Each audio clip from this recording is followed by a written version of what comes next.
शहबाज हुकूमत को अगर याद रखना हो तो उसकी एक ही निशानी बनती है और वो है कि अवाम दुश्मन सरकार। IMF के पास ये किस लिए गए हैं? कौम के लिए गए हैं या अपनी अयाशियां सलामत रखने के लिए गए हैं? इसमें से 25 मिलियन शहबाज शरीफ अपने बड़े भाई लंदन भेज देता, वहां पे नवाज शरीफ जहां बैठा। हेलो दोस्तों, मैं हूं रिजवान सुल्तान और आप देख रहे हैं मेरा डिजिटल चैनल।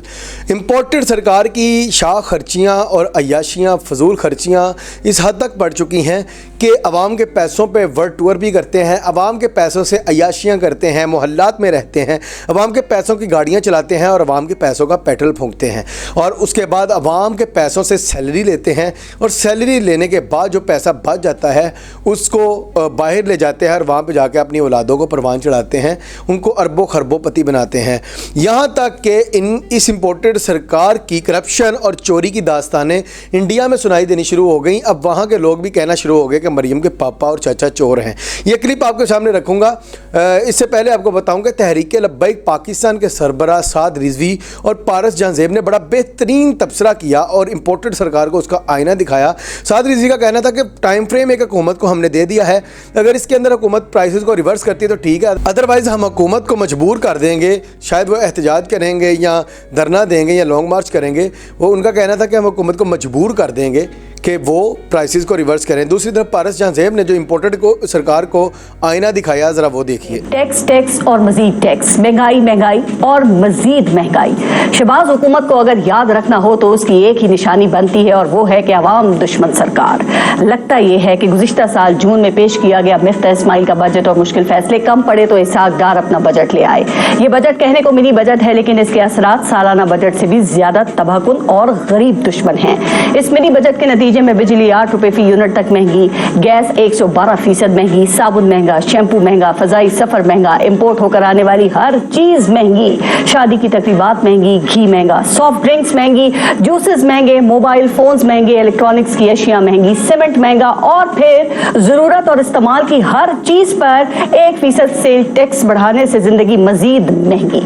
महंगाई तो एक तरफ, लेकिन इस हुकूमत का मसला यह है कि जो भी कर रहे होते हैं ना, कहते हैं कि मुल्क के लिए कर रहे हैं, आवाम के लिए कर रहे हैं। ये PDM वाले ऑपोजिशन में महंगाई मार्च करते थे तो कहते थे कि मुल्क के लिए कर रहे हैं और अब खुद महंगाई कर रहे हैं तो भी यही कहते हैं कि मुल्क के लिए कर रहे हैं। जब मिफ्ता इस्माइल IMF के पास हमें गिरवी रख रहे थे तो उस वक्त भी कहते थे कि मुल्क को डिफॉल्ट से बचा रहे हैं। आज इसहाक डार IMF की देवी को अपने ही अवाम का खून निचोड़ कर पेश कर रहे हैं तो भी यही कहते हैं कि मुल्क को डिफॉल्ट से बचा रहे हैं। अब मजे की बात यह है कि जब इसहाक डार IMF की आंखों में आंखें डाल रहे थे तो कहते थे कि अवाम के लिए कर रहे हैं। आज IMF के रास्ते में आंखें बिछाकर खड़े हैं तो भी कहते हैं कि अवाम के लिए कर रहे हैं। जब इसहाक डार डॉलर को मसनूई तरीके से कंट्रोल करके डॉलर मार्केट में चोर बाजारी की वजह बन रहे थे उस वक्त भी कहते थे कि मईशत ठीक कर रहे हैं और आज डॉलर को खुला छोड़कर रुपए को टके टोकरी कर रहे हैं तो आज भी यही कहना है कि मईशत ठीक कर रहे हैं। वजीर आजम शहबाज शरीफ कल अपने कपड़े बेचकर गरीब को आटा दे रहे थे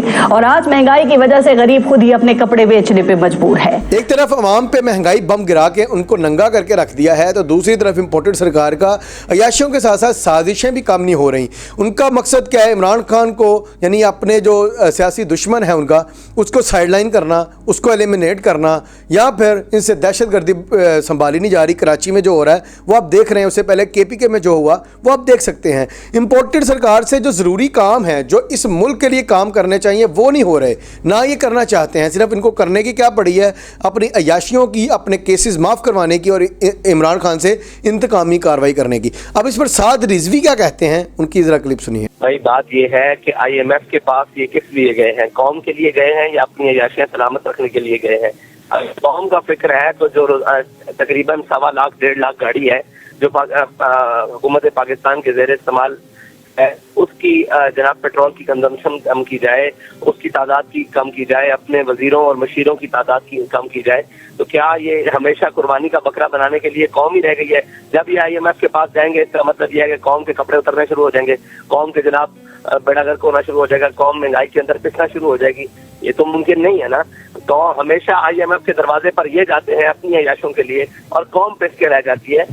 जरूरी नहीं है अगर ये हुकूमत में आए क्यों है और ये इनके पास हुकूमत हाकिम कहते किसको है जो कौम को फेसिलिटेट ना दे सके, जो कौम को चीजें सब्सिडाइज करके ना दे सके, और वो हाकिम तो होता ही नहीं है। हमने हुकूमत को पहले भी तंबीह किया था कि पेट्रोल की कीमतों में इजाफा मत किए, लेकिन हुकूमत ने जिद और अपनी अयाशियों को बरकरार रखा। इन कौम के ऊपर एक पेट्रोल का बम, बिजली का बम और तेल गैस का बम ये सारे गिरा दिए। के मुकाबले में हमने हुकूमत को अल्टीमेटम दिया कि वो 72 घंटे में अपनी पुरानी कीमतें जो है पेट्रोल की 14 फरवरी वाली वो बहाल करें, वरना फिर हम एक उस कदम की तरफ जाएंगे जो कौम के हक में बहुत बेहतर होगा। और ये कहना कि जनाब एहतजाज की तरफ जा रहे हैं, मेरे भाई कौम को इन्होंने स्नैच तक पहुंचा दिया है। गरीब आदमी की रोटी पूरी नहीं हो रही, वो एहतजाज का सोचता ही नहीं है। ये तो हम है कि हम सांस ले रहे हैं और कोई इनके खिलाफ बात कर रहे हैं, कोई इनको जगा रहे हैं, वरना तो कौम से नेट में पड़ी है कि उनको सर उठाने का मौका नहीं मिल रहा। तो ये अभी आप कबल अज वक्त कहना है कि यही होगा वो होगा, उम्मीद हम अच्छे की कर रहे हैं कि गवर्नमेंट हमारे अल्टीमेटम के अंदर कीमतें वापस ले ले। दूसरी तरफ भारत जो है हमेशा ऐसा हो सकता है कि भारत इंडिया हो और शैतान ना हो वहाँ पे, तो इंडिया ने शैतानी करने से कभी बाज नहीं आना, लेकिन कभी कभी शैतान के मुंह से भी कोई अच्छी बात निकल ही आती है।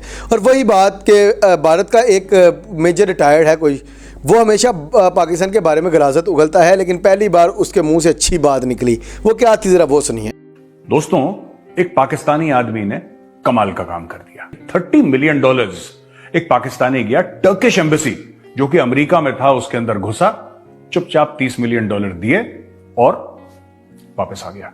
लेकिन मेरा दिल सोचता है कि उस पाकिस्तानी आदमी ने डायरेक्टली टर्की को पैसा क्यों दिया, अपने पाकिस्तान को पैसा क्यों नहीं दिया कि आप टर्की को दो। जीरो भरोसा अपनी सरकार पे, जीरो भरोसा अपने इंतजामिया पे। यार अगर यही $30 मिलियन ये अगर बोलता कि मैं प्राइम मिनिस्टर रिलीफ फंड को दे रहा हूं पाकिस्तान के, ये पैसा गायब हो जाना था।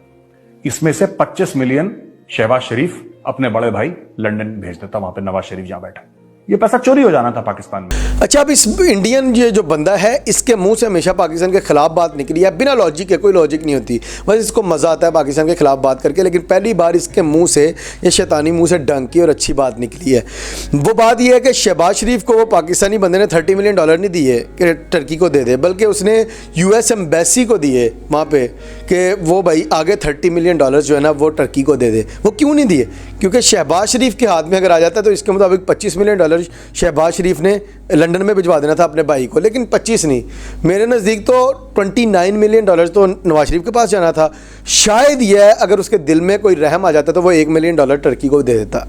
तो ये तो मामलात हैं। तो इम्पोर्टेड सरकार की मरियम के पापा और चाचा की दास्तानें जो हैं वो भारत क्या पूरी दुनिया में छाई हुई हैं, इसलिए लोग इनकी ना हेल्प करना चाहते हैं, ना इनको लोन देना चाहते हैं। किसी भी मामले में कोई मुल्क या कोई भी इदारा इस इम्पोर्टेड सरकार की मदद नहीं करना चाहता। इसने इतना बदनाम करके रख दिया है पाकिस्तान को। अपनी राय का इज़हार कमेंट्स में ज़रूर कीजिएगा। अगली वीडियो में मिलते हैं, तब तक के लिए अल्लाह हाफिज़।